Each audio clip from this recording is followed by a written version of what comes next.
French ஓப்பனில் woman single title யார் win பண்ணியிருக்காங்கன்னா கோகோ காஃப்ங்கிறவங்க உமன் சிங்கிள் டைட்டில் வின் பண்ணியிருக்காங்க.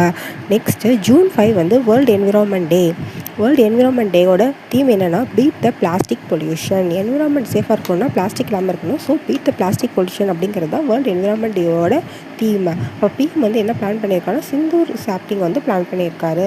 இந்த சிந்தூர் ஆப்ரேஷனை ரிமைண்ட் பண்ணுற மாதிரி பிளான் பண்ணியிருக்காங்க.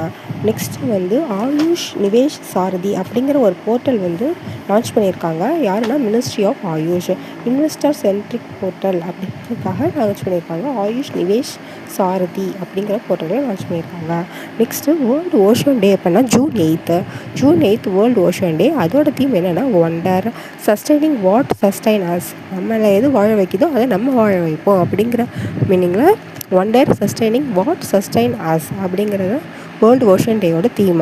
அதே June 8 தான் வேர்ல்டு பிரெயின் டியூமர் டேவும். அதோட தீம் என்னென்னா brain health for all ages. எல்லாருக்கும் பிரெயின் ஹெல்த் வேணும் அப்படிங்கிறது தான் பிரெயின் டியூமர் டேவோட தீம். நெக்ஸ்ட்டு RBI வந்து ரெப்போ ரேட்டை 5.50% ரெடியூஸ் பண்ணியிருக்கு. அதாவது 50 பேசிஸ் பாயிண்ட் ரெடியூஸ் பண்ணி ரெப்போ ரேட் வந்து இப்போ என்னென்னா 5.5. நெக்ஸ்ட் வந்து ஸ்டார்லிங்க் வந்து இந்தியாஸ் டிபார்ட்மெண்ட் ஆஃப் டெலிகம்யூனிகேஷன் வந்து ஸ்டார்லிங்க் வந்து அப்ரூவ் பண்ணிட்டாங்க.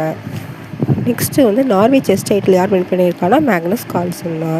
3rd 4th 5th பிளேஸ்லலாம் இந்தியன் பிளேயர் இருக்காங்க. குகேஷ், அர்ஜுன் எரியாசி, பிரக்ஞானந்தாலாம். பட் டைட்டில் வின் பண்ணது யாருன்னா Magnus Carlsen.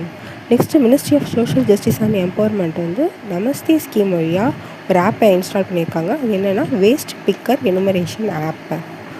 Next 4th India Central Asia dialogue வந்து நியூ டெல்லியில் நடந்துச்சு. அதை யார் ஹோஸ்ட் பண்ணான்னா doctor S Jaishankar. External affair minister தான் இந்தியாவுக்கும் ஃபாரின் கண்ட்ரிஸுக்கும் என்ன விஷயம் நடந்தாலும் டயலாக்ஸ் எல்லாம் ஹோஸ்ட் பண்ணுவாங்க. ஸோ இந்த 4th India Central Asia dialogue யார் ஹோஸ்ட் பண்ணான்னா டாக்டர் எஸ் ஜெய்சங்கர் தான். நெக்ஸ்ட்டு லூயிஸ் மாண்டிங்ரோ வந்து ரீஅப்பாயிண்ட் ஆகிருப்பாங்க பிஎம்மாக. எந்த கண்ட்ரிக்குனா போர்ட்டுகலோட பிஎம் யார் லூயிஸ் மாண்டிங்ரோ போர்ட்டுகல் பிஎம்.